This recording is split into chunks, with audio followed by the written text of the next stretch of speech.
देवेंद्र फडणवीसांनी एकनाथ शिंदेंची वर्षा निवासस्थानी भेट घेतली आहे। दोघांमध्ये बंद दाराआड तब्बल अर्धा तास चर्चा केलेली आहे। शिंदेंच्या आजारपणानंतर फडणवीस शिंदेंची ही पहिलीच भेट आहे। वर्षा बंगल्यावर शिंदे फडणवीसांमध्ये बंद दाराआड चर्चा झाली आहे। चर्चेचा तपशील माहीत नसल्याचं शिवसेनेचे आमदार भरत गोगावले यांनी म्हटलंय। तर एकनाथ शिंदे जे ठरवतील ते आम्हाला मान्य असल्याचंही गोगावले म्हणाले। भाजपचाच मुख्यमंत्री होणार हे निश्चित असल्याचं विधान शिवसेना प्रवक्ते संजय शिरसाट यांनी केलंय। उद्या संध्याकाळपर्यंत मुख्यमंत्र्यांचं नाव जाहीर होणार असल्याचंही संजय शिरसाट यांनी म्हटलेलं आहे। शपथविधीच्या पत्रिकेवर देवेंद्र फडणवीसांचं नाव मुख्यमंत्री म्हणून टाकलं जाणार असल्याची माहिती आमदार सदाभाऊ खोत यांनी दिली आहे। तसंच गृहमंत्रीपद देवेंद्र फडणवीसांसारख्या जबाबदार नेत्याकडे दिलं जावं, शिवसेनेने आग्रह करू नये असंही खोत यांनी म्हटलंय। राज्याच्या मुख्यमंत्रीपदाच्या नावाची अधिकृत घोषणा झालेली नसली तरी देवेंद्र फडणवीसांचा कोट मात्र शिवून तयार आहे। नागपुरात गेले 3 दशकं फडणवीसांचे कपडे शिवणाऱ्या पिंटू मेहाडिया या टेलरने त्यांच्या शपथविधीसाठी खास 4 कोट शिवलेत आणि ते कोट मुंबईमध्ये फडणवीसांच्या हाती सोपवलेत। शपथविधीच्या दिवशी फडणवीस आपण शिवलेला निळ्या रंगाचा जॅकेट घालतील असा विश्वास मेहाडिया यांनी व्यक्त केला। निवडणुकीतील प्रचारापाठोपाठ आता शपथविधीतही एक है तो सेफ हैची झलक दिसणार आहे।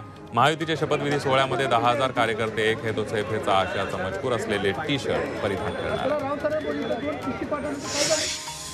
शपथविधीच्या आढावा बैठकीमध्ये प्रत्येकाला जबाबदारी दिली जाणार असल्याची माहिती प्रसाद लाड यांनी दिली आहे। शपथविधी सोहळ्याला मोदी, राजनाथ सिंह, जे.पी. नड्डा तसंच इतर राज्यातील मुख्यमंत्री, उपमुख्यमंत्री उपस्थित राहणार असून साधू संतही येणार असल्याची माहिती प्रसाद लाड यांनी दिली आहे। स्ट्राईक रेटनुसार भाजप पहिल्या नंबरवर असून आम्ही दुसऱ्या आणि शिंदे तिसऱ्या नंबरवर आहे। त्यामुळे आमच्या स्ट्राईक रेटनुसार आम्हाला मंत्रिपद द्या अशी मागणी राष्ट्रवादीचे नेते छगन भुजबळ यांनी केली आहे। महायुतीत सर्व अलबेल असून कोणताही वाद नसल्याची प्रतिक्रिया शिवसेना नेते उदय सामंत यांनी दिली आहे। तर कुणाला किती मंत्रिपद मिळणार हे वरिष्ठ ठरवतील असं वक्तव्यही सामंत यांनी केलं आहे। खाते वाटपावरून महायुतीमध्ये मोठी नाराजी असल्याची प्रतिक्रिया काँग्रेस नेते बाळासाहेब थोरात यांनी दिली आहे। तर संख्याबळ जास्त असल्यानं आमदार त्यांना आवरता येत नाहीत अशी टीकाही थोरातांनी महायुतीवर केली आहे।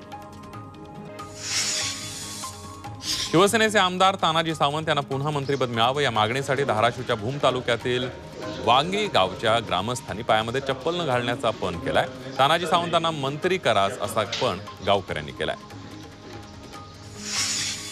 काँग्रेसच्या शिष्टमंडळाने निवडणूक आयोगाची भेट घेतली। महाराष्ट्र विधानसभा निवडणुकीत निकालांबाबत विरोधकांकडून आक्षेप घेण्यात आला होता। यावर चर्चेसाठी निवडणूक आयोगाकडून विरोधकांना निमंत्रण देण्यात आलं होतं। त्यावरून काँग्रेसच्या शिष्टमंडळाने निवडणूक आयोगाची भेट घेतली आहे। क्रिकेटप्रमाणे विधानसभेच्या निवडणुकीमध्ये थर्ड अंपायर असते तर विधानसभेच्या निकालात अनेक निर्णय बदलले असते असं विधान राज ठाकरेंनी केलंय। प्रशिक्षक रमाकांत आचरेकर यांच्या स्मृती स्मारकाचं त्यांच्या हस्ते अनावरण झालं। त्या कार्यक्रमात राज ठाकरे बोलत होते। काँग्रेसचे नेते बाळासाहेब थोरात यांनी संगमनेरमध्ये कार्यकर्त्यांच्या स्नेहमेळाव्याचं आयोजन केलं होतं। विधानसभेत पराभव झाल्यानंतर थोरात आणि कार्यकर्त्यांशी संवाद साधला। संगमनेर विधानसभा मतदारसंघात अमोल खताळ यांनी बाळासाहेब थोरात यांचा पराभव केला। काँग्रेसचं यश होतं मात्र ते 3 महिन्यात गेलं याची कारणं वेगळी आहेत अशी प्रतिक्रिया बाळासाहेब थोरात यांनी दिली आहे। तर काँग्रेस संपणार नाही, ती कायम तशीच राहील असा विश्वासही थोरात यांनी यावेळेला बोलताना व्यक्त केला। भाजप नेते प्रसाद लाड यांनी उद्धव ठाकरेंवर टीका केली आहे। पक्ष चिन्ह गेल्यानं ठाकरेंना पक्षातील लोकांची जाणीव व्हायला लागली अशी टीका त्यांनी केली आहे। तर सत्ता गेल्यानं राजपुत्राचं अस्तित्व टिकवण्यासाठी ठाकरेंची तळमळ सुरू असल्याचा टोला लाड यांनी लगावला। राष्ट्रवादीचे आमदार अमोल मिटकरी यांनी पुन्हा नाव न घेता रोहित पवारांवर निशाणा साधलाय। तुतारी गटात किती आमदार किती खासदार शिल्लक राहतात याकडे लक्ष द्या असा टोला मिटकरींनी लगावला। आता झालेल्या निवडणुकीमध्ये लोकांना भरकटवलं जातंय अशी टीका किशोरी पेडणेकर यांनी महायुतीवर केली आहे। तसंच महाराष्ट्राच्या जनतेला आपण फसलोय हे आता कळतंय असा टोलाही त्यांनी लगावला। शंभूराज देसाईंनी एकनाथ शिंदेंची भेट घेतली। शिंदेंची तब्येत ठीक नसल्यानं आपण भेट घेतली असल्याची प्रतिक्रिया देसाईंनी दिली। तसंच या भेटीमध्ये कोणतीही राजकीय चर्चा झाली नसल्याचंही ते म्हणाले।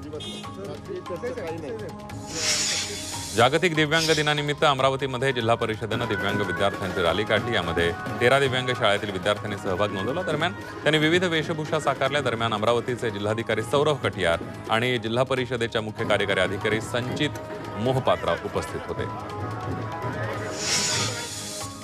महापरिनिर्वाण दिनानिमित्त येणाऱ्या अनुयायांना सेवा सुविधा देण्यासाठी मुंबई महापालिका सज्ज झाली आहे. मुंबई महापालिकेचे आयुक्त भूषण गगराणी यांनी प्रत्यक्ष पाहणी करून तयारीचा आढावा घेतला. निवासी मंडप, धूळ प्रतिबंधक आच्छादन, स्वच्छता, आरोग्यासाठी 8,000 अधिकारी कर्मचारी कार्यरत करण्यात आले.